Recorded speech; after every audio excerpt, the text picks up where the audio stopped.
Hello दोस्तों, मेरा नाम पास्टर माइकल मैडन है और आज बड़ी सौभाग्य की बात है कि मैं आप सबके सामने परमेश्वर की जीवित गवाही को आपके सामने रख सकूं कि कैसे मैं स्वर्गदूतों से मिला। पवित्र बाइबल में लिखा है, यहोवा के डरवैयों के चारों ओर उसका दूत छावनी किए हुए उनको बचाता है।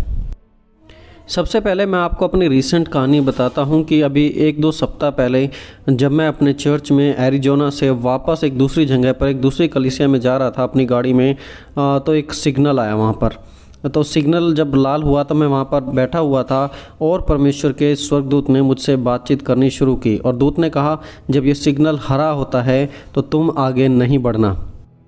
कुछ समय बाद सिग्नल ग्रीन हो गया, जो लाल लाइट थी वो लाल से हरी हो गई। मैं 1, 2, 3, 4, 5 सेकंड तक मैं वेट करता रहा और मैं आगे नहीं बढ़ा। पीछे से जो बाकी लोग थे वो मुझे हॉर्न मार रहे थे कि आगे बढ़, लेकिन मैं आगे नहीं बढ़ा। और थोड़ी देर बाद एक बड़ा ट्रक जो कि मोटी लकड़ियों से भरा हुआ था वो वहाँ पर आया और उसकी स्पीड करीब 50 मील प्रति घंटे की थी और वो इतनी तेज़ी से आगे बढ़ रहा था कि कुछ उसके रास्ते में जो कुछ गाड़ियाँ आई उसने सबको चकनाचूर कर दिया था। लेकिन मैं वहीं पर खड़ा हुआ था क्योंकि परमेश्वर के दूत ने मेरे मन में ये बात डाल दी थी और मुझे बचाया और मैं आगे नहीं बढ़ा। और जब ये एक्सीडेंट हुआ तो कुछ लोग देखने लगे कि आखिरकार मैं आगे क्यों नहीं बढ़ा था और उन्हें कुछ अद्भुत परमेश्वर के बारे में महसूस होने लगा। यह हमारे साथ होने वाली कोई पहली घटना ही नहीं थी। एक दिन मैं और मेरी पत्नी तकरीबन 2 साल पहले जब गाड़ी चला रहे थे तो हमें एक इंटरसेक्शन से, एक चौराहे से गुजरना था और वहाँ पर भी इस प्रकार की लाइट्स आई हुई थी, रेड लाइट, ग्रीन लाइट, और हमारी जाने की टर्न पर वो लाइट ग्रीन थी और हम तेज़ी से आगे बढ़ रहे थे।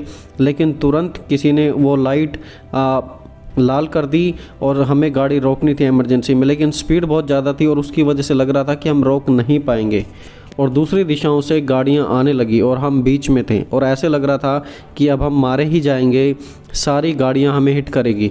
एक गाड़ी बिल्कुल हमारे सामने से आ रही थी और मैंने अपनी पत्नी की आंखों को ढक दिया क्योंकि हमें पता था हमारा एक्सीडेंट होने वाला है। लेकिन नहीं, वो गाड़ी हमें हिट करने वाली थी, लेकिन ऐसा लगा कि किसी ने हमारी गाड़ी को एक ऐसा धक्का मार दिया ज़ोर से और हमारी गाड़ी आगे निकल गई। और बाद में हमने रियलाइज़ किया कि ये सिर्फ़ और सिर्फ परमेश्वर का ही काम हो सकता है। दोस्तों, ये मेरे जीवन की कुछ गवाहियाँ हैं और आपके जीवन में भी ऐसी बहुत सारी गवाही हो सकती हैं जहाँ परमेश्वर के दूत ने आपको बचाया हो। भजन संहिता 91 उसकी 12 आयत में इस प्रकार लिखा है, वे तुझको हाथों हाथ उठा लेंगे, ऐसा ना हो कि तेरे पाँव में पत्थर से ठेस लगे। परमेश्वर के दूत आज भी कार्य करते हैं और शायद आपके जीवन में भी कार्य करते हों। वो रियल बीइंग्स हैं, हम उन्हें आंखों से तो नहीं देख सकते, लेकिन उनके काम को हम महसूस कर सकते हैं और उनकी द्वारा दी जाने वाली हेल्प को हम महसूस कर पाते हैं।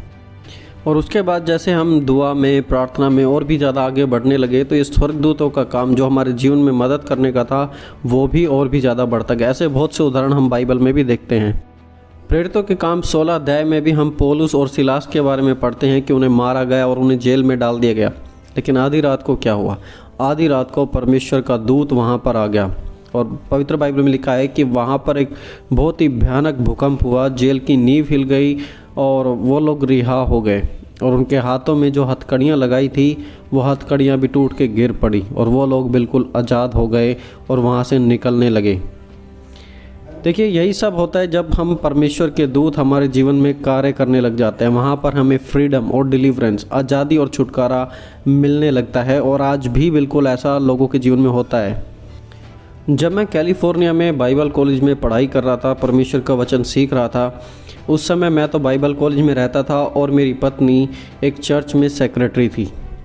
तो जब कभी मेरी छुट्टी होती थी तो मैं उन्हें फ़ोन किया करता था और उस समय पेड फ़ोन हुआ करते थे, उनमें पैसे डालने पड़ते थे और फिर नंबर डायल करो और तब हम लिमिटेड टाइम के लिए कॉल कर पाते थे।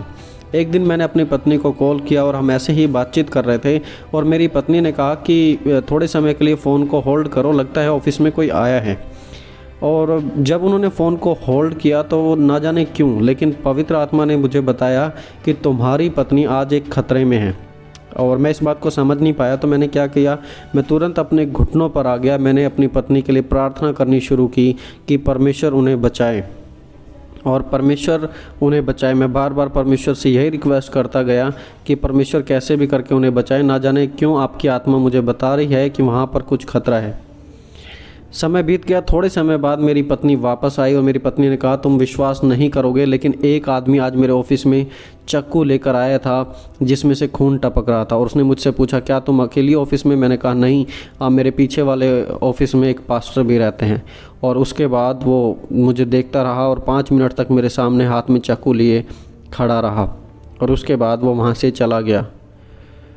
लेकिन सबसे बड़ी बात यह है कि जब हमें बाद में पता लगा तो उस व्यक्ति ने वहाँ की लोकेलिटी में बहुत सारे लोगों का मर्डर कर दिया था। वो कोई साइकोपाथ था जिसको साइकोलॉजिकल डिसऑर्डर था और उसने काफ़ी सारे लोगों को मार दिया था। लेकिन मेरी पत्नी परमेश्वर ने बचाई। मेरी पत्नी बिल्कुल सेफ़ थी। अगर ऐसा हो जाता तो मेरी पत्नी कभी दोबारा मुझे नहीं मिलती। लेकिन साफ सी बात है कि परमेश्वर हमारी प्रार्थनाओं का जवाब देते हैं और वो अपने लोगों की रक्षा करने के लिए अपने स्वर्गदूतों को भी भेजते हैं। जब आप प्रार्थना करेंगे तो आपकी प्रोटेक्शन के लिए स्वर्गदूत भी आते हैं आपको बचाने के लिए। देखिए, मैं कोई स्पेशल इंसान नहीं हूँ। परमेश्वर ने मेरे जीवन में ये सब कुछ किया, परमेश्वर आपके जीवन में भी कर सकते हैं। परमेश्वर का वादा है कि परमेश्वर ने जगत से ऐसा प्रेम किया कि अपना इकलौता पुत्र दे दिया, ताकि जो कोई भी उस पर विश्वास करे वो नाश ना हो, अनंत जीवन पाए। बाइबल के दूसरे पदों में लिखा है, जो कोई परमेश्वर को ढूंढता है उसे पा लेता है, जो कोई परमेश्वर के नाम को पुकारेगा वो उसे पाएगा, उसका उद्धार होगा। आज आप कोई भी हो सकते हैं और आप कैसी भी सिचुएशन में हो सकते हैं। अगर आप परमेश्वर के नाम को पुकारेंगे तो परमेश्वर आपको बचाएंगे। पुराने नियम में हम बड़ी ही इंटरेस्टिंग कहानी पढ़ते हैं, रिकॉर्ड्स पढ़ते हैं एलिया नबी के बारे में कि वो किस प्रकार इजरायली लोगों की अगुवाई किया करते थे। जो कोई परमेश्वर की तरफ से संदेश उनके पास हुआ करता था वो इजरायली लोगों तक पहुंचाया करते थे। वो बताते थे किस तरफ तुम्हें जाना है, किस तरफ नहीं जाना, किस तरफ परमेश्वर तुम्हारी रक्षा करेंगे, किस तरफ नहीं करेंगे।